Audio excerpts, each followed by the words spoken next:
Bon, on reste sur ça pour le moment. Notre thème pour aujourd'hui, vous avez deviné ce qui était écrit, la vie en abondance.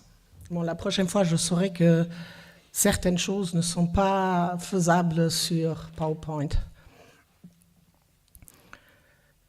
J'aimerais bien que le Seigneur soit maintenant tout en moi pour vous apporter cette prédication. Et j'ai longtemps hésité, non seulement parce que je ne pouvais pas préparer la prédication, j'étais tellement lamoyante que ni mercredi, ni jeudi, ni vendredi, ni mercredi, ni jeudi, c'était infaisable, je ne pouvais rien lire. Et là, j'ai mis en très gros caractère, 2 fois plus gros que normalement j'imprime, pour que je sois sûre que je vois ce que je veux vous dire. Donc, il y a donc, voilà. Notre texte principal, c'est en Jean 10, et il y a 2 images. Donc, est-ce que quelqu'un voudrait lire? Peut-être 2 personnes, j'en sais rien, ou 1 personne.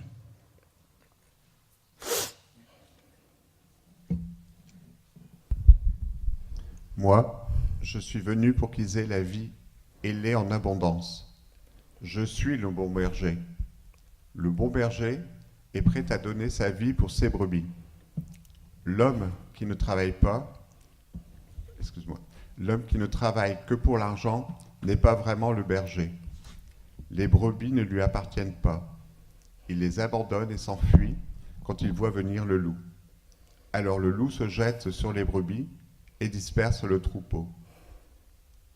Voilà ce qui arrive parce que cet homme ne travaille que pour l'argent et ne se soucie pas des brebis.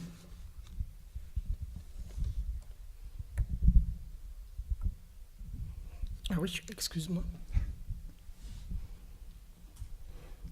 Je suis le bon berger.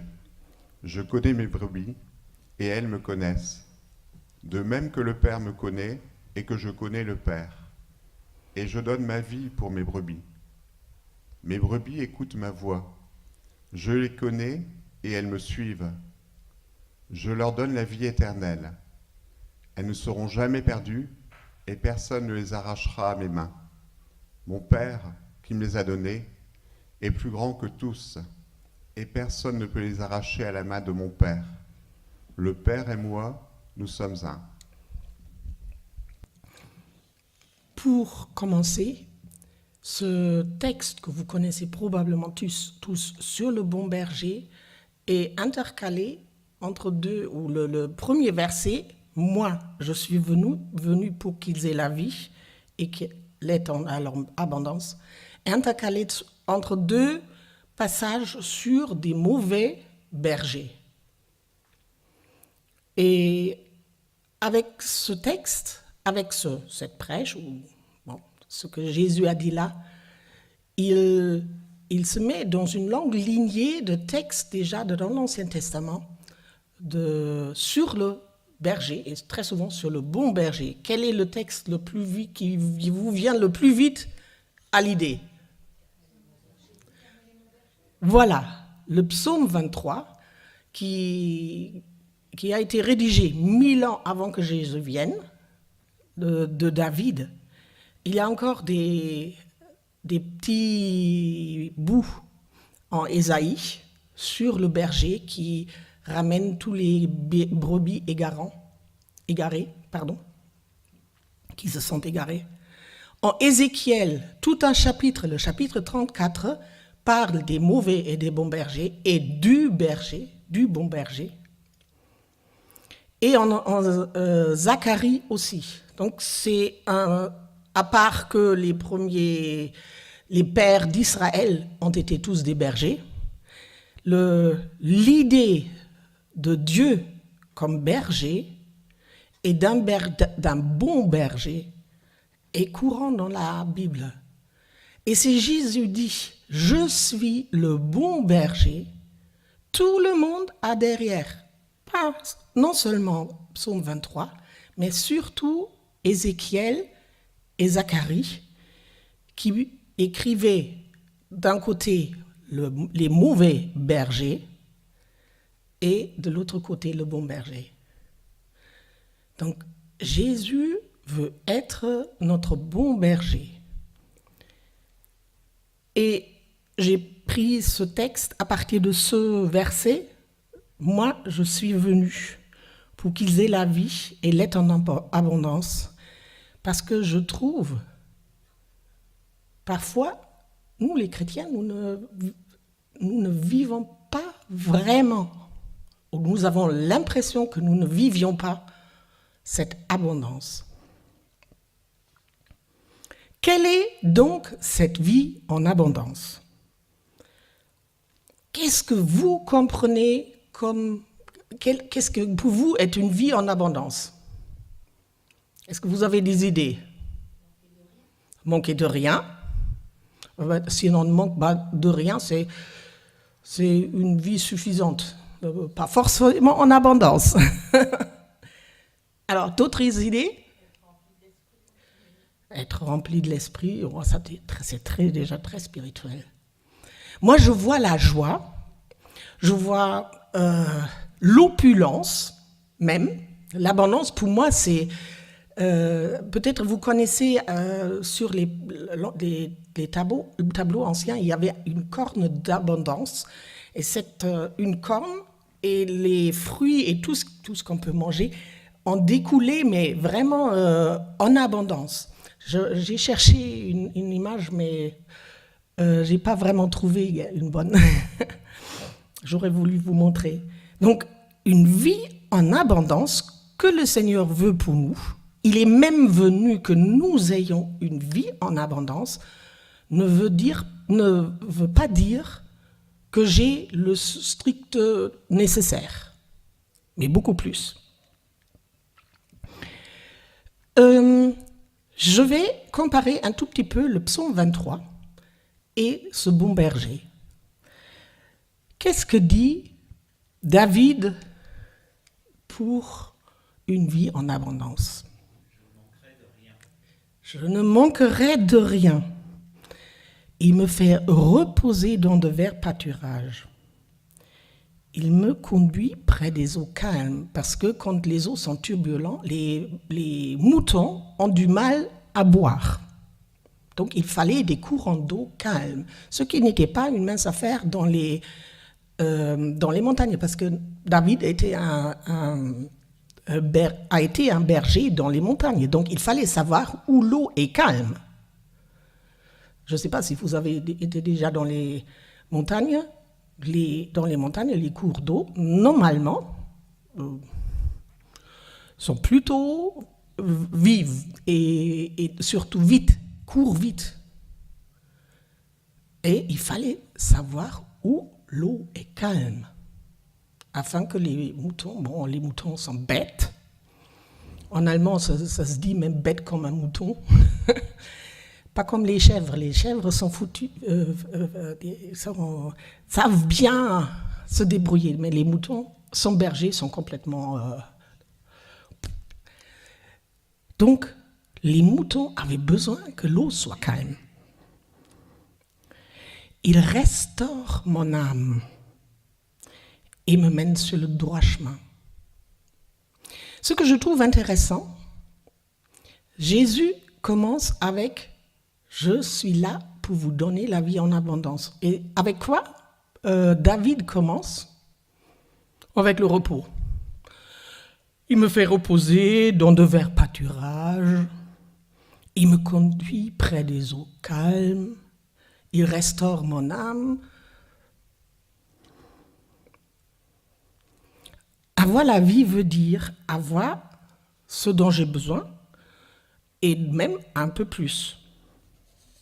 Et c'est très intéressant que le mouton a besoin de repos et d'être restauré dans son âme. David commence avec le repos. Dans son psaume, il commence avec le repos. Il donne, et vous savez pourquoi? Parce que Dieu, pour nous les hommes, commence avec le repos. C'est très intéressant parce que l'homme a été fait le 6e jour Donc l'homme était là. Et qu'est-ce que Dieu a fait le 7e jour? Il s'est reposé. Donc l'homme, tout jeune, tout neuf, tout waouh, la première chose qu'il devait faire, c'est se reposer avec Dieu. Puisque Dieu se reposait, il devait se reposer. Il n'avait strictement rien fait pour le moment. Et il devait se reposer. Oui, dans l'ordre de Dieu, tout commence avec le repos. Prenons notre jour. Le jour commence à 24 heures ou minuit. Ce qui est normal, c'est à cette heure-là, à minuit, qu'est-ce que vous faites normalement? Pas tous les jours, mais j'espère que c'est normal pour vous. Dormir. Donc le jour commence même pour nous avec le repos. Et après, c'est boire et manger. On se lève, on ne commence pas tout de suite. Bon, ceux qui ont des petits-enfants, peut-être un peu plus que ceux qui ont plus des enfants ou des grands-enfants, mais qu'est-ce que tu fais la première fois quand tu te lèves le matin, à part de brosser les dents et de mettre les vêtements? Voilà, on mange et on boit. Alors, d'abord c'est le repos, après c'est manger et boire. Bon, ça commence bien, hein? Parfois, quand on voit ça, on a l'impression que le monde est à l'envers, parce que chez nous les hommes, le repos est plutôt après le travail. Maintenant, j'ai travaillé toute la journée, alors là, il me faut reposer. Mais Dieu le fait à l'envers. Et il restaure mon âme. Et c'est peut-être là le plus dur, d'avoir restauré, pas l'âme quand elle est fatiguée, mais quand elle vient du repos. Est-ce que nous laissons, est-ce que je donne le temps à Dieu après mon repos, peut-être après être restauré dans mon corps, qu'il restaure mon âme, qu'il m'encourage? C'est comme si, après la nuit, l'âme a besoin d'une mise en situation, d'une remise à un bon fonctionnement. Comme le corps en a besoin, l'âme en a peut-être besoin aussi. Et cette restauration, cet encouragement, cette restauration de l'âme, de ce que je suis en tant que personne, pas de ce que je suis en tant que corps, mais ce qui est en moi, commence au début. Ce n'est pas à la fin de la journée, ça commence au début. Pour ceux qui se laissent restaurer déjà le matin par Dieu, la journée ne leur tombe pas dessus. Parfois, il y a des choses qu'on ne pouvait pas prévoir et tout d'un coup, on est pris dans un accident de voiture ou un enfant est malade, gravement malade, ou ici, il y a quelque chose, ou là, ou même au boulot. Mais quelqu'un qui s'est laissé restaurer par Dieu, qui a pris le temps que Dieu restaure son âme, que Dieu remette son âme au diapason de la journée, il va pouvoir affronter ces choses-là beaucoup plus calmement que quelqu'un qui fonce avec une tasse de café, on se lève, une tasse de café et youp. Peut-être faut-il aussi ce réajustement, cette restauration, cet encouragement pour réajuster notre oreille interne. Une chose que le mouton, une brebis, doivent connaître, c'est la voix de son berger. Quelqu'un d'autre peut dire les mêmes mots, elle ne fera rien du tout. Quelqu'un d'autre peut connaître son nom. Un mouton ne dit pas grand-chose si ce n'est pas son propre berger qui parle.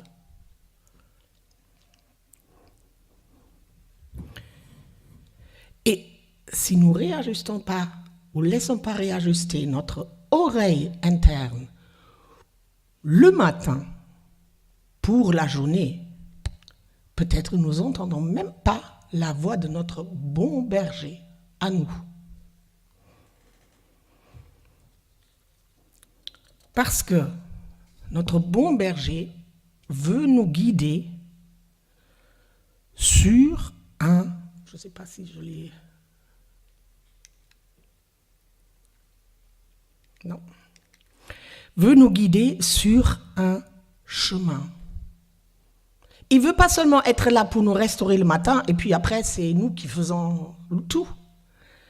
Mais il veut nous guider sur un chemin droit, bon, juste, tout ça, ou le chemin de la justice, tout ça on peut dire, ça veut dire toujours la même chose. Quand tout va bien, ça baigne. Pas de problème avec le juste chemin, la juste décision, la bonne décision. Mais quand tout va mal, ou la moitié va mal, ça suffit déjà, normalement, largement. Est-ce que j'ai réajusté, je laissais réajuster mon oreille interne afin d'entendre la voix du bon berger et de le suivre là où il veut que j'aille. Et parfois, les décisions à prendre ne sont pas forcément les plus faciles. Les bonnes décisions à prendre ne sont pas forcément celles qu'on prenne les plus facilement, si je peux dire.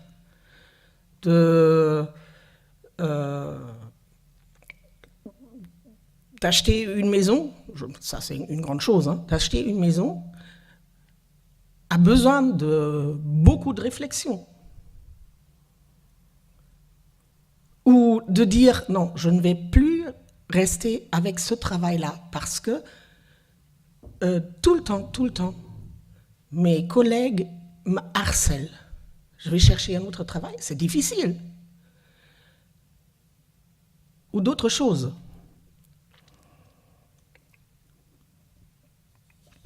Parfois, les situations sont encore pires, incompréhensibles. Pourquoi je dois marcher ici? Mais si je n'ai pas réajusté mon oreille, ou laissé réajuster mon oreille, restaurer mon âme avant que ça arrive, est-ce que je suis capable d'aller dans cette direction-là? Les chemins dans les montagnes sont très souvent difficiles.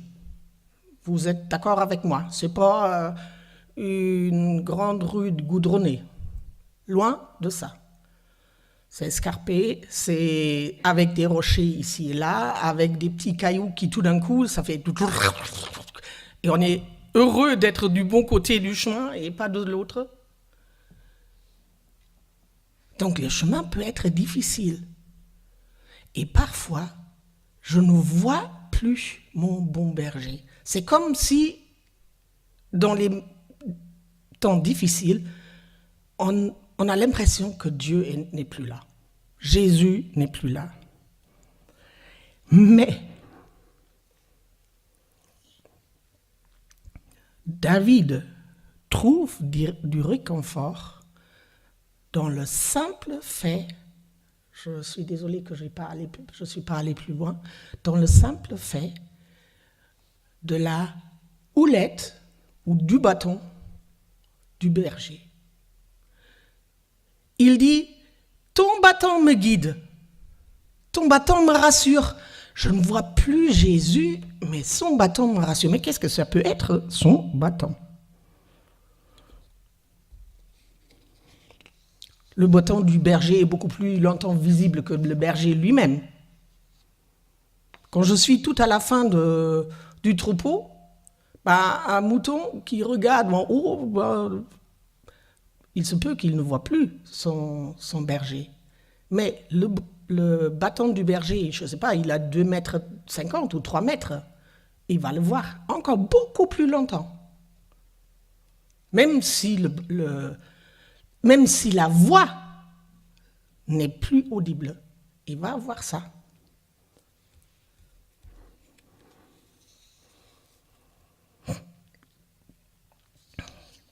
Je ne sais pas, mais... Oui, voilà. On avait parlé que les brebis écoutent la voix du bon berger. Non, c'est pas ça. Voilà, donc ce n'était pas ce que je voulais. Ah oui, c'est là.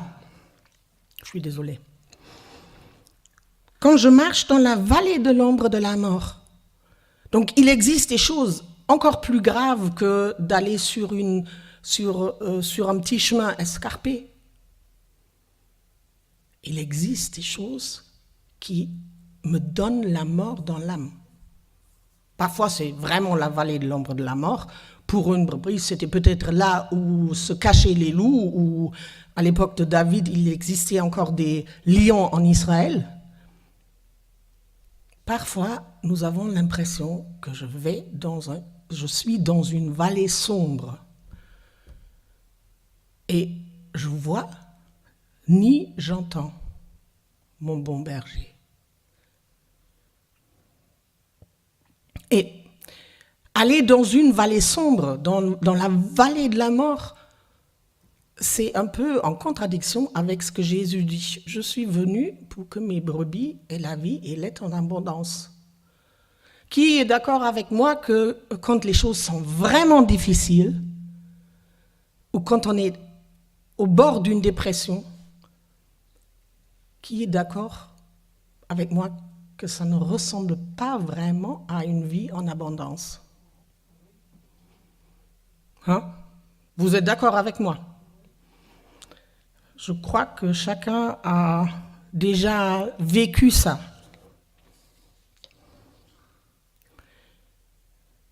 C'est très intéressant parce que cette vallée de l'ombre de la mort, Jésus en parle aussi d'une autre manière, mais Jésus en parle aussi. Il ne parle pas seulement de la vie en abondance qu'il veut donner, mais aussi des difficultés. Et ça, c'est dans le prochain. Oups. Voilà. Non.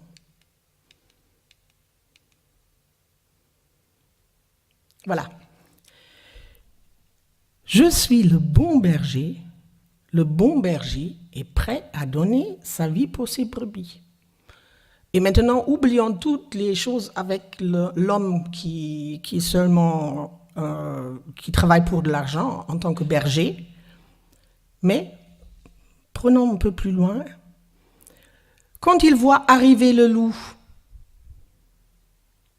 celui qui travaille pour de l'argent s'enfuit parce qu'il a peur du loup.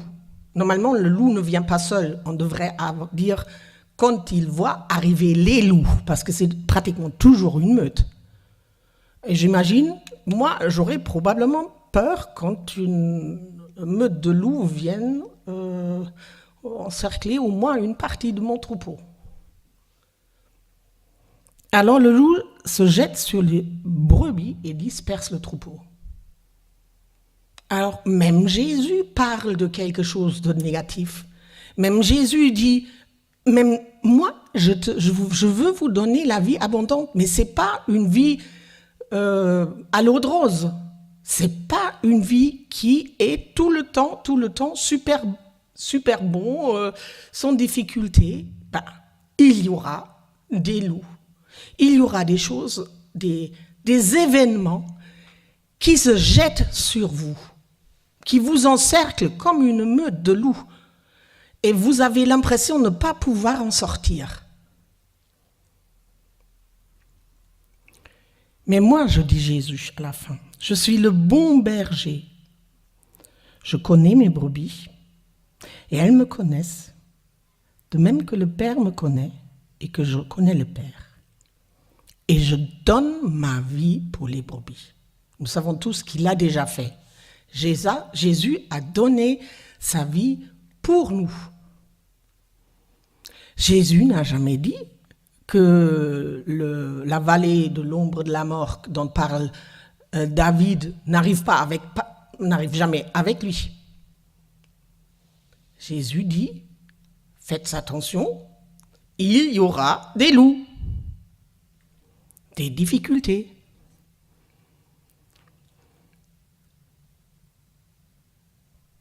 Mais j'ai déjà donné ma vie, ou je vais donner, à l'époque il n'était pas encore mort, je vais donner ma vie pour ceux qui m'appartiennent.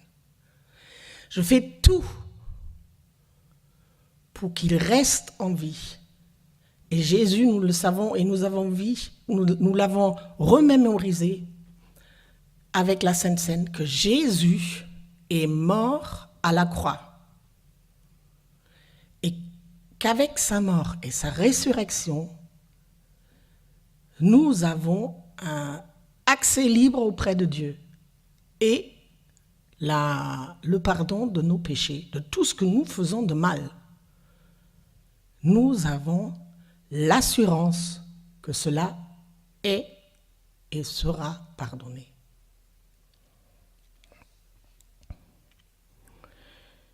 Jésus dit, « Mes brebis me connaissent comme le Père me connaît et que je connais le Père. » Je ne sais pas si c'est...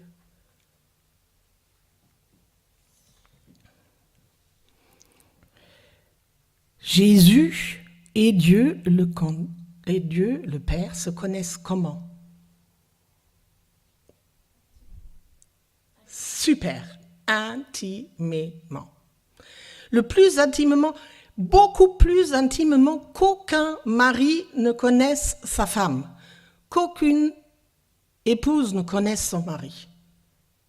Plus intimement qu'un enfant connaisse ses parents ou qu'un parent puisse connaître ses enfants. Parce que Jésus et Dieu étaient tellement un, et le sont à nouveau, au ciel.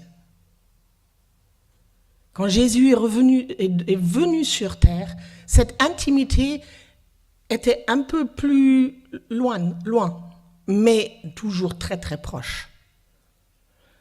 Alors Jésus dit, mais mes moutons, mes brebis me connaissent comme moi, je connais le Père et comme il me connaît. Est-ce que je peux dire que je connais Jésus, que je suis dans cette intimité de Dieu le Père et de Jésus, que je puisse dire je connais? On ne peut pas dire. Nous sommes ici sur terre, nous ne sommes pas encore de l'autre côté de la mort, mais Jésus veut que nous le connaissions de la même manière qu'il connaît Dieu le Père. Et comment je peux connaître Jésus de cette manière? Si je me laisse restaurer mon âme par lui. Et non seulement quand j'en ai vraiment besoin et tout va mal et tout est tellement je veux plus, j'aimerais bien faire comme ça et que ça passe. Non, pas seulement dans ces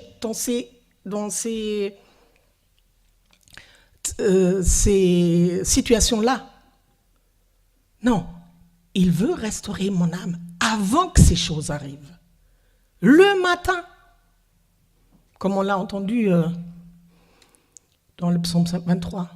La restauration de l'âme, c'est avant que ça arrive. Parce que quand nous sommes dedans, quand les choses vont mal, on a du mal à se poser. On a du mal à se poser devant Dieu et dire, ok, maintenant tu as le droit de restaurer mon âme. Mon âme, ça, Oh, j'ai ça et ça et ça et ça et ça. Ah oui, j'ai voulu prier. Et ça et ça. Ah oui, c'est difficile. C'est pourquoi il faut que notre âme soit restaurée avant.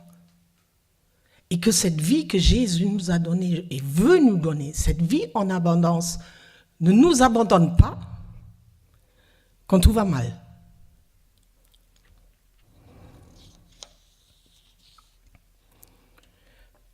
Connaître Jésus, qu'est-ce que ça veut dire?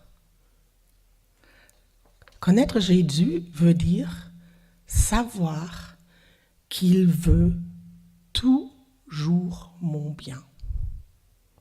Même s'il faut que, comme le berger, pour aller à des bons pâturages, pour aller à des eaux paisibles, il faut qu'il me conduise à travers une vallée de l'ombre de la mort. Qu'il me conduise là où le loup pourrait m'attaquer.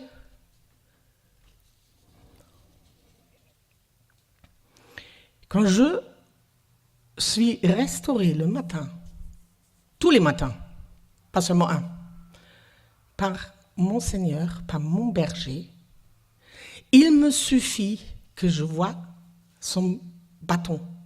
Qu'est-ce que peut être son bâton? Pour vous, qu'est-ce que ça pourrait être son bâton? Afin que vous ne vous endormiez pas.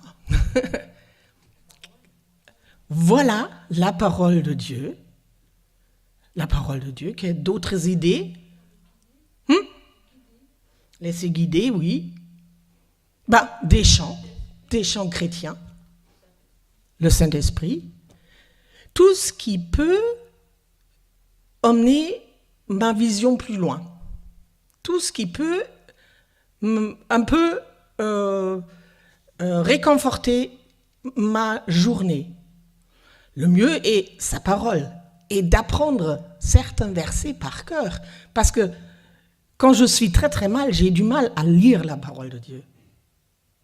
Quand je suis très malade, sur un lit d'hôpital, j'ai du mal à lire la parole de Dieu. Donc, c'est bien de se donner un stock de versets que j'apprends par cœur, parce que c'est par cœur et ça revient du cœur quand j'en ai besoin. Et c'est comme la houlette du bon berger. Le Seigneur va en sortir les versets, le verset, les références appropriées. Au début, à Nevers, on avait fait un cours de disciples avec 3 ou 4 femmes. Il y en avait une qui disait qu'elle avait tellement du mal à apprendre les versets bibliques, parce qu'il fallait apprendre 2-3 versets bibliques d'une semaine à l'autre. Mais on l'a encouragée d'apprendre quand même. Et normalement, le début de chaque cours, c'était de citer les versets appris par cœur. Et elle a dit, une semaine plus tard, je les perds. Le cours de disciples était fini depuis longtemps. Un jour, le dimanche, elle vient pour donner un témoignage. Vous ne pouvez pas savoir. Il y a 2 ans, j'ai dû apprendre tel et tel verset. Je ne savais plus du tout que je l'avais appris. Et tout d'un coup, j'étais avec quelqu'un, je parlais avec quelqu'un, et je pouvais lui donner ce verset. J'étais étonnée parce que je pensais qu'il ne l'avait pas appris vraiment. Mais ce qui est dans le cœur, le Seigneur peut l'en sortir au moment voulu. Si tu ne mets rien dans le cœur de sa parole, il aura du mal à en sortir quelque chose quand ça va pas mal, ça va pas bien.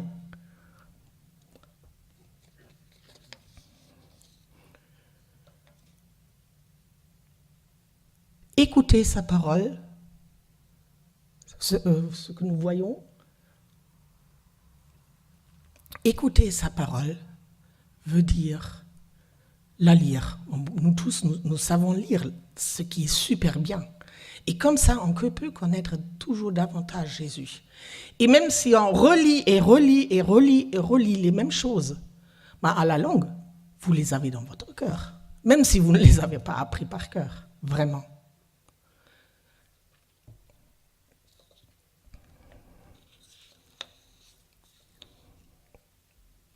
Donc les autres bâtons que j'avais déjà dit, écouter les chants chrétiens, ça peut nous aider, ou les chanter soi-même, ou des prières apprises. Notre Père peut être un bâton quand on ne peut plus. Est-ce que vous connaissez le Notre Père par cœur? Oui. Mais il y en a peut-être d'autres qui ne connaissent pas par cœur. Ça serait peut-être pas mal de le connaître. D'apprendre le psaume 23 pour de telles situations.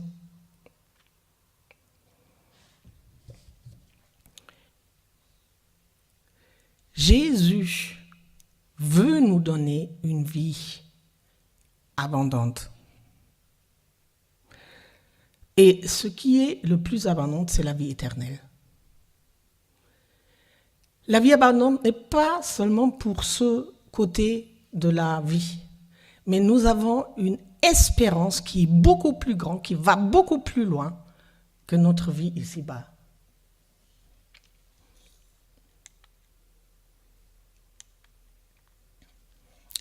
Voilà. Je leur donne la vie éternelle. Elles ne seront jamais perdues et personne ne les arrachera à ma main.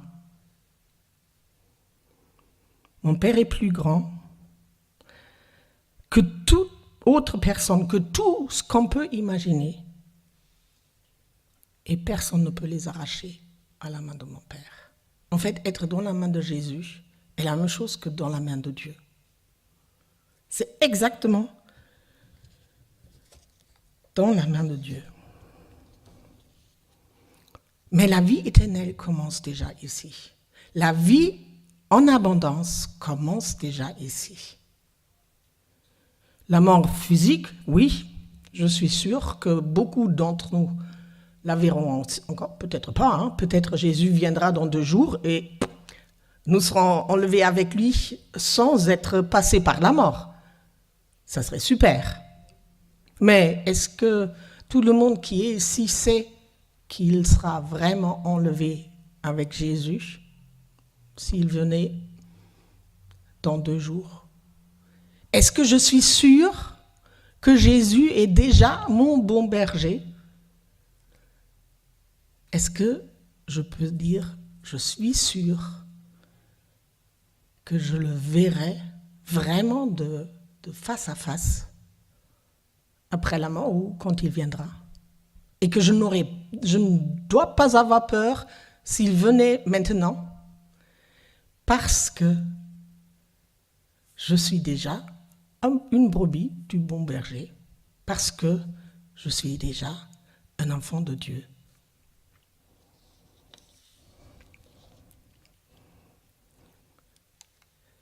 Jésus veille sur nous. Le Père, Dieu le Père, veille sur nous. Et ça peut nous rassurer. Quelqu'un le savait très très bien, et c'est Paul. Oui, j'en ai l'absolue certitude. Ni la mort, ni la vie, ni les anges, ni les dominations, ni ce qui est difficile au présent, ni dans l'avenir, ni les puissances, ni ce qui est en haut, ni ce qui est en bas, ni aucune autre créature, et même pas les circonstances, rien ne pourra nous arracher à l'amour que Dieu nous a témoigné en Jésus-Christ, notre Seigneur. Et je trouve cela, avoir cette certitude, rien ne peut m'arracher à cet amour. Cet amour, ce Jésus est toujours là. Comme Jésus, il dit, personne ne peut les arracher à ma main. Parce que le Père est beaucoup plus grand que tout. Et il les garde. Parfois, je peux m'égarer. Il y a la brebis égarée dans les paraboles de Jésus. Il y a aussi la brebis égarée, ou les brebis égarées, en Ésaïe 53. Je peux m'égarer, oui. Mais qu'est-ce que le bon berger dans la parabole fait? Il la cherche. Il laisse les 99 autres dans le parc, dans l'enclos, et cherche celle qui s'est égarée. Et c'est exactement ce qu'il fait avec nous. Même si nous avons l'impression, maintenant je ne sais plus du tout quoi faire. Et Jésus n'est pas là. Il est en train de te chercher. Il est en train. Parfois, on a besoin qu'on arrive à un stade où on ne peut plus rien faire. Et là, on commence peut-être à crier Jésus, Jésus, Jésus, je ne sais plus faire quoi que ce soit. Et il entend notre mais. Il entend, il vient. Et il cherche, même si nous nous sommes égarés, loin de lui.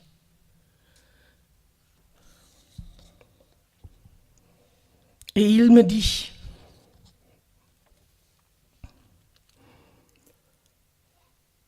qu'il est là.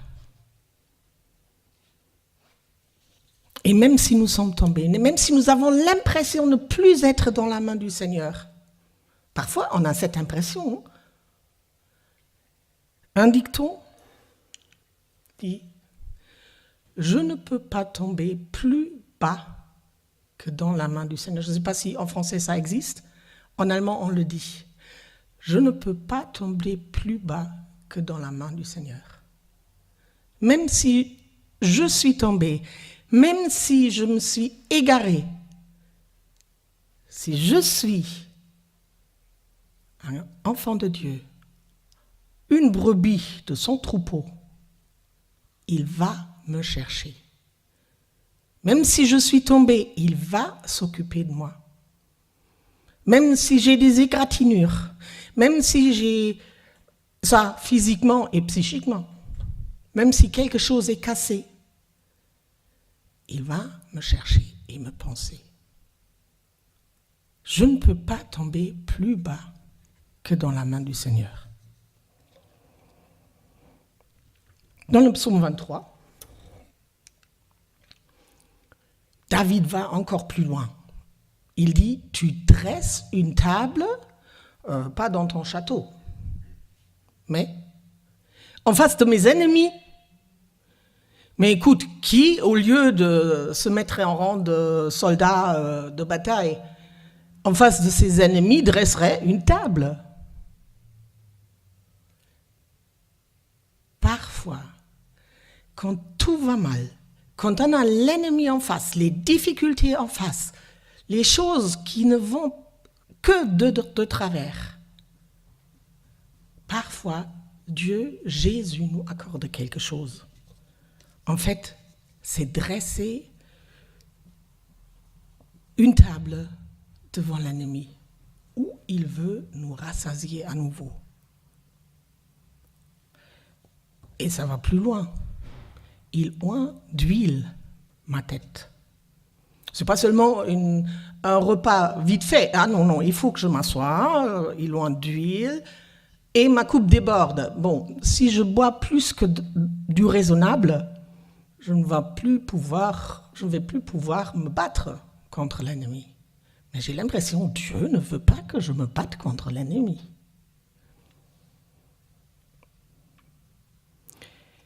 Jésus parfois me dit, voilà, aujourd'hui, je m'occupe spécialement de toi. C'est une fête rien que pour toi, même si les circonstances ne sont pas super. Oublie tes difficultés, oublie l'ennemi et tout ce qui te fait peur. Je suis là. Et maintenant, c'est moi qui te sers. Je te donne autant de nourriture que tu voudras. Je verse de l'huile sur ta tête. Voilà mon esprit en abondance. Et tu auras autant de moi que tu te sens comme enivré. Comme quelqu'un dont la coupe déborde. La difficulté est toujours là. Les rangs de l'adversaire, de l'ennemi, sont toujours là. La situation elle-même n'a pas du tout changé.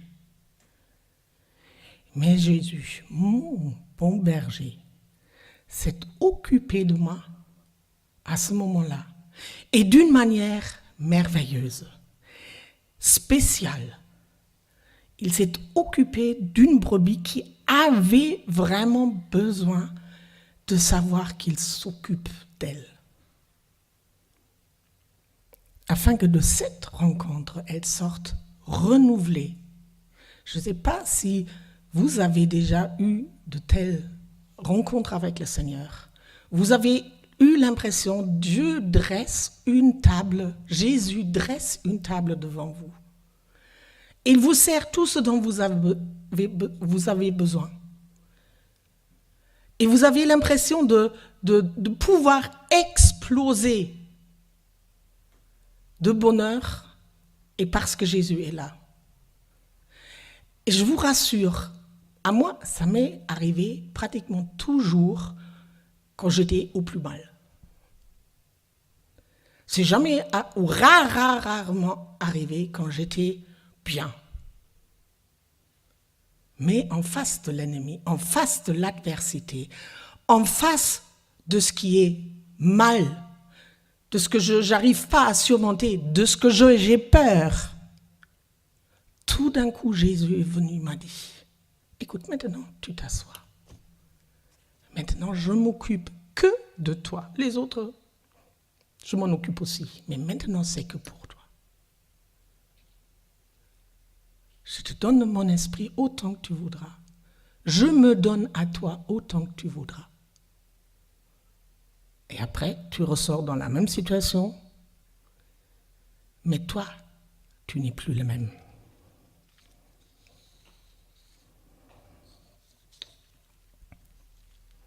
Quand on sort d'une telle situation où Jésus nous a vraiment servi, on peut dire, oui, toute ma vie, ta bonté et ton amour m'accompagnent, même dans des moments où je ne le sens pas vraiment. Jésus est là.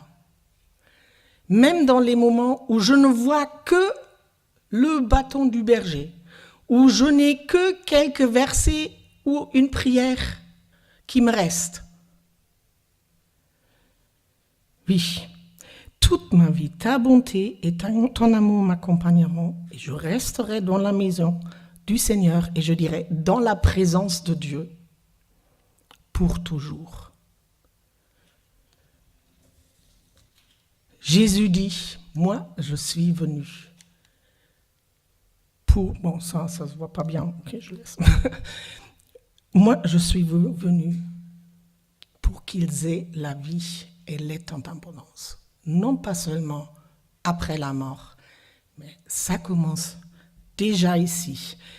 Et ma prière pour vous, et je sais qu'il y a des personnes ici qui ont des grosses difficultés, mais ma prière pour vous tous, mais pour vous spécialement, est que le Seigneur se révèle à vous de sorte qu'il dresse devant vous une table, qu'il dit, maintenant je ne suis là que pour toi.